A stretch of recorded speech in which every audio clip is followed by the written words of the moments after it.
We're getting our first look at the damage in Bertie County, where officials say one person has died and several are missing. You can see there is debris everywhere.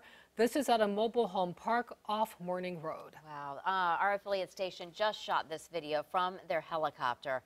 Looks like a bomb went off in that community. There are several cars damaged, homes destroyed, personal items scattered across people's yards.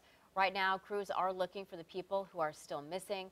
It includes 2 children. Sheriff John Holly said there are about 10 mobile homes in the park. Only 2 are still standing. And this, again, is just complete devastation. This is our first chance to see this video just coming in, shot by that chopper there in Bertie County. It looks, there are 2 people that are looking for, 3 actually people that they're looking for. One person has been confirmed dead already in this area where the mobile home park is. Yeah, and Stephanie, the sheriff mentioned they're concerned about some of the items in the debris, including weapons. So again, a very dangerous situation for the first responders and any citizens who may be moving around in that debris.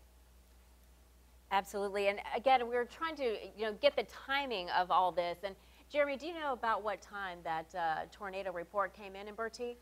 I don't know the actual timing of that report, but I'm actually working on a graphic that shows kind of the timing of the storms in general when they move through all this area. And if you want, we could take Max 3, maybe in just a moment when we do weather.